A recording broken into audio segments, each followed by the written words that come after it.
మీనరాశి. చివరి రాశిది మేన రాశి. మనం మేన రాశి వాళ్ళకి గోచారం ఎలా ఉంటుందో, జాతకం ఎలా ఉంటుందో మనం తెలుసుకోవట్లేదు ఇప్పుడు. మనం కొత్త పాయింట్ ఏంటంటే, మేన రాశి వాళ్ళకి జీవితాంతము జాబుల రీత్యా ఎలా ఉంటుంది, ఏం చేసుకోవాలి? ఇదొక్కటే టాపిక్. ఇది తెలుసుకోవడంలో మనకేం తప్పులేదు.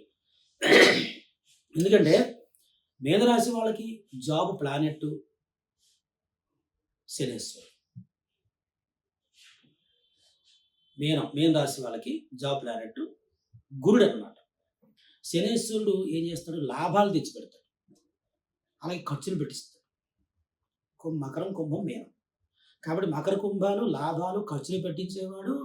జాబ్ ఇచ్చే గ్రహం ఎవరంటే గురుడే మళ్ళీ. కాబట్టి గురుడు బాగుంటే వీళ్ళందరికీ మంచి జాబ్ చేస్తారు. గురుడు బాగున్న వాళ్ళు ప్రతి ఒక్కడు కూడా మంచి గౌరవప్రదమైనటువంటి జాబులు చేస్తారు. చూడండి, రాజకీయ నాయకులు కానీ, లేకపోతే పెద్ద పెద్ద గవర్నమెంట్ అథారిటీస్లో ఉన్నవాళ్ళు కానీ, వీళ్ళందరూ గవర్నమెంట్ పనులు ప్రతి ఒక్కరికి కావాలి కదా, మరి అందరూ అధికారులుగా ఉంటారు. విద్యా సంస్థలు నిర్మించేవాళ్ళు కానీ, విద్యలు దానం చేసేవాళ్ళు కానీ, ఫ్రీగా విద్యను చెప్పేవాళ్ళు కానీ, గురువులు, ఇటువంటి జాబు కనెక్టివిటీ ఉన్న వాళ్ళందరూ అసెంబ్లీలో పనిచేసేవాళ్ళు, వీళ్ళందరూ గురు బలం ఉన్నవాళ్ళు మాత్రమే చేస్తారు. అయితే ఈ గురుబలం బాగుంది, కానీ దాంతో రాహు కలవడం వల్ల, రాహు దృష్టి తగలడం వల్ల ఈ వృత్తుల్లో అన్యాయాలు చేస్తూ పట్టుబడి మళ్ళీ నిందింపబడుతూ ఉంటారు. అది కూడా ఉంది. కాబట్టి గవర్నమెంట్ జాబ్ వచ్చిందని సంతోషం కాకుండా వచ్చిందని సద్వినియోగం చేయాలి కదా. మరి ఆ సద్వినియోగం చేయకుండా దుర్వినియోగం చేసేవాళ్ళు కూడా ఇందులోనైపోతారు. ఈ గురుడు బాగోపోతేనే జాబులు ఆ పనులు వచ్చేస్తాయి. మరి ఈ జాబ్ మనం ఎవరి గురించి చేస్తున్నాం? అసలు ఏ జాబ్ అయినాను? ఎవరిని బాగు చేయడానికి చేస్తున్నాము? మనల్ని మనం బాగు చేసుకోవడానికో, మనం బతకడానికో చేస్తున్నాం. మరి ఇంకొకరిని ఉద్ధరించినట్టు ఎందుకు ఫీల్ అయిపోతున్నాం ప్రతి ఒక్కడు? ఈ ఫీలింగ్ వదిలేదు. గురుడు కనుక బాగుంటే జాతకంలో మంచి మంచి జాబులు చేస్తారు. గురుడు వీక్ అయిపోతే జాబులో ఆటంకాలు వస్తాయి, అపనందలు వస్తాయి, జాబ్ వదిలేసే తత్వం వస్తుంది, కేసులు అవుతుంటాయి జాబులోనే. ఇవన్నీ కూడా ఈ గురుడే కాదు. మరి గురుడికి ఏం చేయాలి? గురుగ్రహానికి, అలాగే దక్షిణామూర్తికి, ఈశ్వరుడికి, అంటే గురుగ్రహానికి చేసిన తర్వాత శనగలతో పూజ చేసి, అలాగే నైవేద్యం పెట్టి, స్వామివారికి పంచామృతంతో అభిషేకం చేసి, ఈశ్వరుడికి అభిషేకము, గురుడికి పూజ, ఈశ్వరుడికి అభిషేకం, మహాన్యాస రుద్రాభిషేకం చేసుకోవాలి.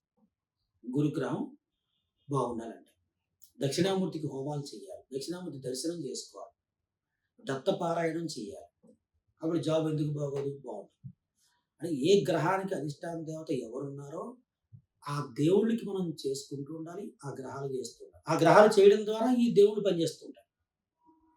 అప్పుడు జాబ్ డెవలప్మెంట్ ఖచ్చితంగా ఉంటుంది, వృత్తిలో డెవలప్మెంట్ ఉంటుంది, మనం చేసే పనిలో డెవలప్మెంట్ ఉంటుంది.